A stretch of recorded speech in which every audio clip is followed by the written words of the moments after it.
Hello friends, I am Dr. Neelam Mahajan. I shall be discussing mucosal drug delivery part 2 under your paper product development 1. In this module we will learn about nasal drug delivery, its advantages and disadvantages, nasal cavity and mechanism of absorption, factors affecting nasal absorption and various nasal drug delivery systems. So let's learn about nasal drug delivery. The nasal cavity is an easily accessible, well tolerated route. Abundant blood vessels in nasal mucosa contribute to drug absorption at par with intravenous injections in some instances. The nasal drug delivery can be used for localized drug delivery to treat conditions related to nasal cavity like congestion, rhinitis, sinusitis, and related allergic conditions. A diverse range of drugs including corticosteroids, antihistaminics, anticholinergics, and vasoconstrictors can be administered locally. A wide range of pharmaceutical dosage forms including solutions, gels, suspensions, emulsions, liposomes, and microparticles can be used to achieve systemic action with a rapid onset of action when administered via nasal route. For example, intranasal drug delivery of morphine and ketamine to achieve rapid analgesic effects. Friends, after a general introduction of nasal drug delivery, now it is the time to learn about the advantages of nasal drug delivery. Various advantages of nasal drug delivery have been presented for you over the screen. The various advantages of nasal drug delivery include a rapid drug absorption, then it is convenient for long-term therapy compared to parenteral medication, and it is preferred for drugs possessing poor stability in gastrointestinal fluids. Then bioavailability of larger drug molecules can be improved by means of absorption enhancers. Then there is a scope for good bioavailability for smaller drug molecules. It avoids hepatic first pass metabolism, leads to quick onset of action, is useful in patients with nausea, vomiting, and swallowing difficulties, children and old people. It is accessible alternative to parenteral route, and it is promising for systemic delivery of orally inefficient drugs. With proper formulation and dosage form design, the permeability and local environment of mucosa can be controlled and manipulated to accommodate drug permeation. After this explanatory overview of advantages of nasal drug delivery, now it is our turn to learn about the various disadvantages of nasal drug delivery. Again, the disadvantages have been presented for your view over the screen. There are various disadvantages to nasal drug delivery, which include the histological toxicity of absorption enhancers used in nasal drug delivery systems is not yet clearly established. Then it is relatively inconvenient to patients due to possibility of nasal irritation. The nasal cavity provides smaller absorption surface area when compared to gastrointestinal tract, and there is possibility of significant alteration in nasal bioavailability due to pathological conditions like cold or allergies. Let us discuss some of the features of nasal cavity in reference to nasal drug delivery. Nose is the primary entrance to respiratory tract, allowing air to enter into the body for respiration. It is the means of bringing warm humidified air into the lungs, and it is the primary organ for filtering out particles in the inspired air and a first line immunological defense as it brings the inspired air into contact with mucous coated membrane. There is a mucus layer covering the epithelial cells which traps unwanted particles. The mucus secretion consists of 2% mucin, 95% water, 1% salts, 1% proteins like albumin, immunoglobulin, lysozyme, and lactoferrin, and 1% lipids. The pH of the nasal secretions ranges from 5 to 6.5 in adults and from 5 to 6.7 in infants and young children.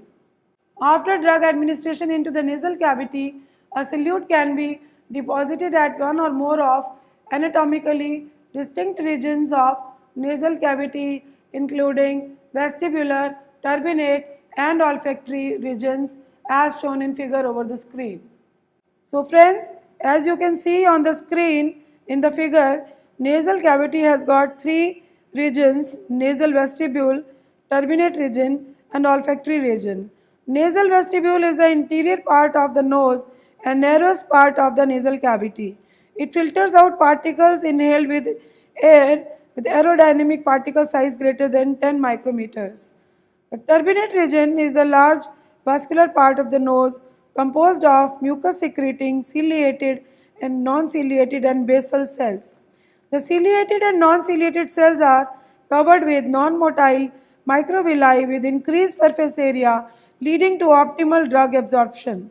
Ciliated cells covered with approximately 100 motile cilia for mucus transport, therefore mucociliary clearance prevails. Coming to olfactory region, this covers about 8% of the total surface area of the nasal epithelium, important for transporting drugs to the brain and cerebrospinal fluid. Friends, now we will discuss mechanism of drug absorption in nasal cavity. The principal step in drug absorption from nasal cavity is the passage through mucus. Fine particles easily pass through mucus layer. However, passage of large particles may find some difficulties. Mucin present in the mucus has the potential to affect the diffusion process by binding with solutes. Structural changes can occur within the mucus layer as a result of environmental or physiological changes. Subsequent to a drug's passage through mucus, there are numerous mechanisms for absorption through mucus. The first mechanism for absorption is paracellular transport. It is slow and passive absorption of peptides and proteins associated with intercellular spaces and tight junctions. Rate of intranasal absorption and molecular weight of water-soluble compounds are inversely related. Drugs with a molecular weight greater than 1000 Daltons show poor bioavailability. The second mechanism is transcellular transport. It involves transport through a lipoidal route and is responsible for the transport of lipophilic drugs.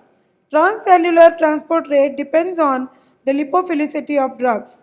Drugs also cross cell membranes by an active transport route via carrier-mediated means or transport through the opening of tight junctions. The third mechanism is transcytotic transport. In this mechanism, particle is taken into a vesicle and transferred to the cell. Larger peptides and proteins have been shown to be able to pass the nasal membrane using an endocytic transport process, but only in low amounts. Now we shall discuss factors affecting nasal absorption. Nasal drug delivery system is considered as a profitable route for formulation scientists because it has simple and easy formulation strategies, therapeutic efficacy and toxicities of intranasally administered drug products are influenced by number of factors. The factors affecting the absorption of drugs through nasal cavity are: number 1, physicochemical properties. These include acid-base dissociation constant pKa and partition coefficient, molecular weight, particle size, shape, solubility, and dissolution rate of the drugs. In general, for a drug to be absorbed, it must be in solution, and this can be problematic for drugs with low solubility. For instance, polar drugs and some macromolecules are not absorbed in sufficient concentrations because of poor membrane permeability, rapid clearance, and enzymatic degradation. The chemical form of a drug is important in determining absorption. For example, conversion of the drug into a salt or ester form can also alter its absorption.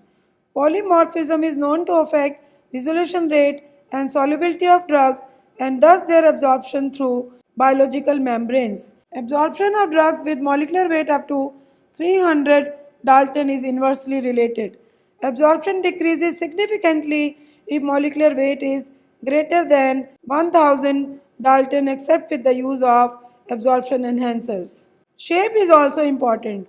Linear molecules have lower absorption than cyclic shaped molecules. For absorption from nasal powders and suspensions, particles deposited in nasal cavity need to be dissolved prior to absorption. If a drug remains as particles or is cleared away, no absorption occurs. Particle sizes greater than 10 micrometers are deposited in the nasal cavity.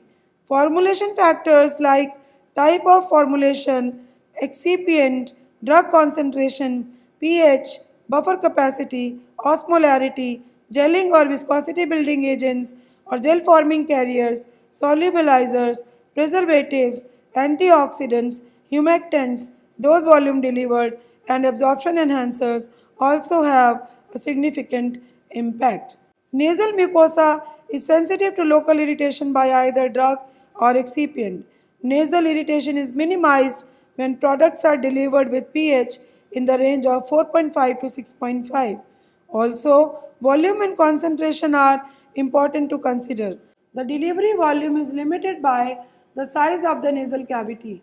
An upper limit of 25 mg per dose and a volume of 25 to 200 microliters per nostril have been suggested so as to avoid irritation of nasal mucosa, to allow the drug to be available in unionized form for absorption, to prevent growth of pathogenic bacteria in the nasal passage, to maintain functionality of excipients such as preservatives, and to sustain normal physiological ciliary movement.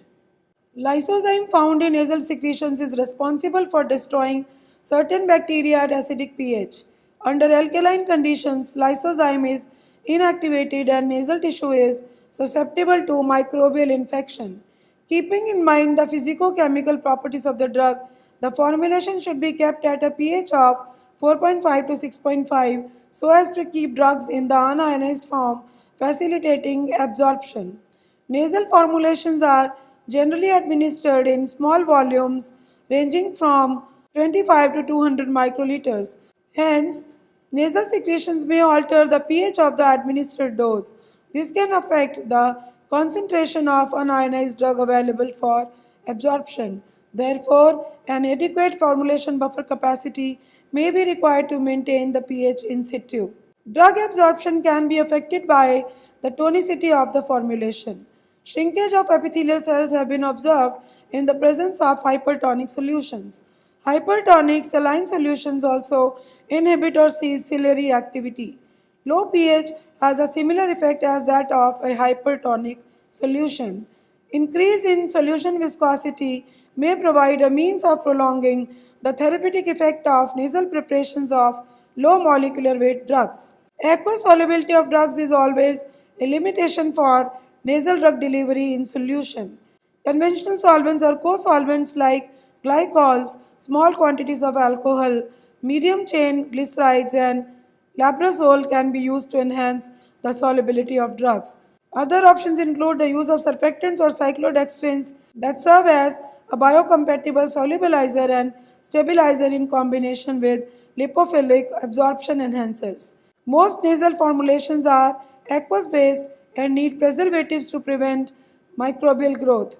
For example, parabens, benzalkonium chloride, phenylethyl alcohol, EDTA, and benzoyl alcohol. Mercury containing preservatives have a fast and irreversible effect on ciliary movement and should not be used in nasal systems. Usually, antioxidants do not affect drug absorption or cause nasal irritation. Commonly used antioxidants are sodium metabisulfite, sodium bisulfite, and tocopherol. Many allergic and chronic diseases are often connected with crust formation and drying of mucous membrane. Therefore, humectants can be added, especially in gel-based nasal products. Humectants avoid nasal irritation and are not likely to affect drug absorption. Common examples include glycerin, sorbitol, and mannitol. Drug concentration, dose, and volume of administration are three interrelated parameters that impact the performance of nasal delivery performance. Nasal absorption of L-tyrosine was shown to increase with drug concentration in nasal perfusion experiments. Many drugs having high water solubility have poor permeability across nasal epithelia, and hence insufficient bioavailability. To enhance their permeation and bioavailability, permeation enhancers are frequently employed. In principle, permeation enhancers induce reversible modifications on the structure of epithelial barrier. Although the exact mechanism of drug absorption is not well known, it is widely accepted that these materials, that is, the permeation enhancers, modify the permeability of epithelial cell layer by modifying the phospholipid bilayer. Absorption enhancers may be required when a drug exhibits poor membrane permeability, larger molecular size, lack of lipophilicity, and enzymatic degradation by aminopeptidases. Osmolarity and pH may accelerate the enhancing effect. Absorption enhancers improve absorption through many different mechanisms like increasing membrane fluidity, increasing nasal blood flow, decreasing mucus viscosity, and enzyme inhibition. Physiological and anatomical factors affecting nasal drug delivery include nasal blood flow, enzymatic degradation, mucociliary clearance, and physical condition of the nose. Some conditions like nasal atrophic rhinitis and severe vasomotor rhinitis can reduce the capacity of nasal drug absorption, and drug can be lost by dripping out of the nose or down the back of the throat, thus reducing bioavailability. Deposition of the formulation in the interior portion of the nose provides a longer nasal residence time. The anterior portion of the nose is an area of low permeability, while posterior portion of the nose is where the drug permeability is generally higher and provides shorter residence time. Nasal mucosal membrane is very rich in vasculature. The blood flow and therefore the drug absorption will depend upon the vasoconstriction and vasodilatation of blood vessels. Several enzymes that are present in nasal mucosa might affect the stability of drugs. For example, proteins and peptides are subjected to degradation by proteases and aminopeptidase at mucosal membrane. The level of aminopeptidase present is much lower than that in gastrointestinal tract.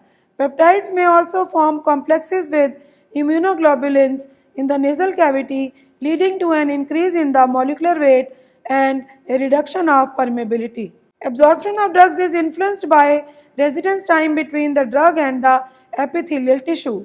The mucociliary clearance is inversely related to residence time and therefore inversely proportional to absorption of drugs administered. Nasal mucociliary clearance can also reduce contact time and drug absorption by transporting the drug to nasopharynx and then to gastric intestinal tract.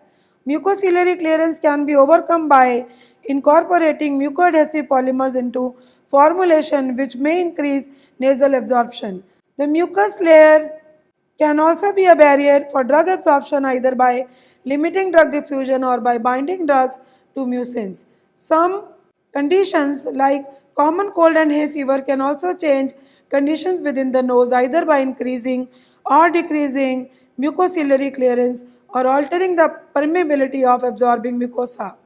These limitations must be recognized and addressed when designing formulations to target drug absorption by nasal route. Now we will have a discussion of the various nasal drug delivery systems. First nasal drug delivery system is nasal drops. These are one of the most simple and convenient systems developed for nasal delivery.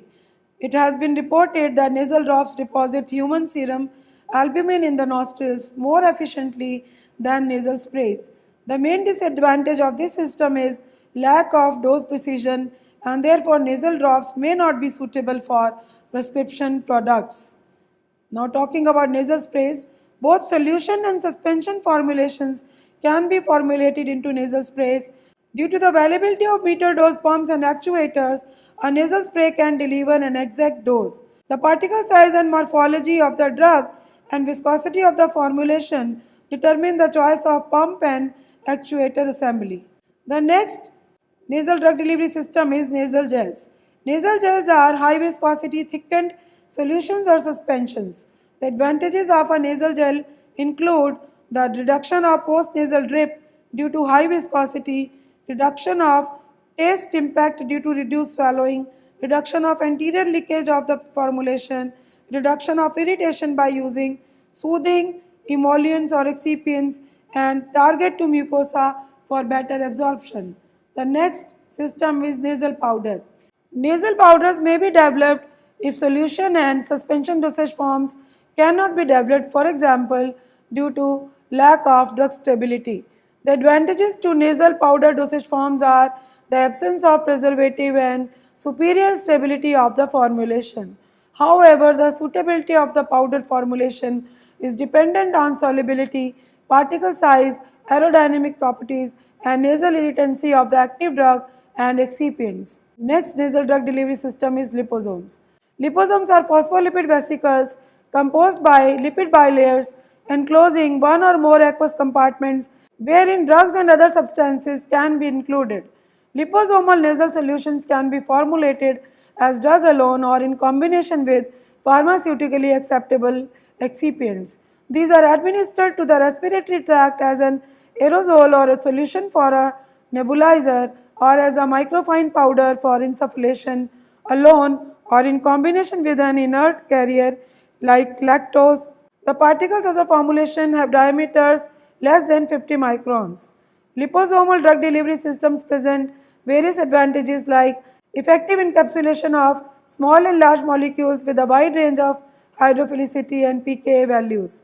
In fact, they have been found to enhance nasal absorption of peptides like insulin and calcitonin by increasing their membrane penetration. This has been attributed to increasing nasal retention of peptides. Nanoparticles. Nanoparticles may offer several advantages due to their small size, but only the smallest nanoparticles penetrate the mucosal membrane by paracellular route and in a limited quantity because tight junctions are in the order of 3.9 to 8.4 angstrom. Controversial results are found when using nanoparticles in intranasal drug delivery. Now, intranasal microemulsions. Intranasal microemulsions are one of the focused delivery options for non-invasive drug delivery to systemic circulation. Now, talking about intranasal microspheres, microsphere technology has been widely applied in designing formulations for nasal drug delivery to provide prolonged contact with nasal mucosa. Microspheres are usually based on mucoadhesive polymers which present advantages for intranasal drug delivery. Microspheres swell in contact with nasal mucosa to form a gel and control the rate of clearance from nasal cavity. This increases the absorption and bioavailability by adhering to the nasal mucosa and increase the nasal residence time of drug. The ideal microsphere particle size requirement for nasal delivery should range from 10 to 50 micrometers. Furthermore, microspheres may also protect the drug from enzymatic metabolism and sustain drug release, prolonging its effect. Now we shall talk about aerosols for intranasal drug delivery. Drug delivery systems intended for deposition of medication into nasal passageways have long been used as a most effective means of administering drugs intended to produce either a local or systemic effect. Until recently, the modes of administering intranasal preparations have been limited to nasal drops, non-pressurized nasal sprays, inhalants, and intranasal gels, creams, and ointments. A new alternative to these traditional intranasal preparations is gaining rapid popularity, the pressurized metered nasal aerosol. Intranasal aerosol offers numerous advantages which are shown in the figure over the screen. As you can see in the figure, intranasal aerosol offers many advantages which include greater flexibility in product formulation, decreased mucosal irritability, great patient compliance, maintenance of sterility from dose to dose, lower dosage than comparable systemic preparations, minimal inadvertent penetration into the lungs, excellent depth of penetration into the nasal passageway, reduced droplets or particle size, and delivery of a measured dose of drug. In most cases, the intranasal formulation is almost identical to the comparable inhalation product. This is not surprising since the nasal passageways like respiratory airways require a fine uniform distribution of material to promote therapeutic activity and minimize irritability. Various attempts have been made to formulate these active ingredients in a non-aerosol squeeze bottle type of product. However, because of the relatively large particle size produced by the squeeze bottle, product has been found to be quite irritating to the nasal mucosa, with the particles being rapidly transferred to the back of the mouth where they are swallowed or expectorated. Probably the major difference between inhalation aerosol product and intranasal aerosol product is the design of the adapter. The nasal adapters are considerably shorter and narrower, minimizing propellant vaporization before contacting the mucosa. This results in a lower percentage of smaller particles, which is desirable because this decreases the number of particles entering the respiratory airways. Solution and emulsion types of nasal aerosols are also regarded as vehicles for delivery of medication through intranasal passageways but have proven to be intrinsically more complex to formulate. Forms of pressurized aerosol nasal preparations introduce additional problems like vehicle viscosity, irritation from additives, and leakage from nasal passageways. Now we will discuss the applications of intranasal drug delivery. It is shown in the figure over the screen. As can be seen in the figure, intranasal drug delivery has got a number of applications in like treatment of amnesia, treatment of angina pectoris and neurological deficit, treatment of epilepsy and schizophrenia, treatment of migraine, intranasal delivery of analgesics, intranasal delivery of vaccine, intranasal delivery of peptides. Lastly, we will discuss the nasal mucoadhesive drug delivery. It has been again shown in a figure over the screen for your consideration. Mucoadhesive nasal drug delivery involves a mucoadhesive carrier. When it interacts with the mucus, it leads to hydration and swelling of the hydrophilic polymer. Drug is released. The hydrophilic micromolecular drug is subjected to enzymatic metabolism, ciliary clearance, and internal absorption. So friends, today we discussed nasal drug delivery, its advantages and disadvantages, features of nasal cavity and mechanism of absorption. Further, we learned factors affecting nasal absorption and various nasal drug delivery systems. Thank you.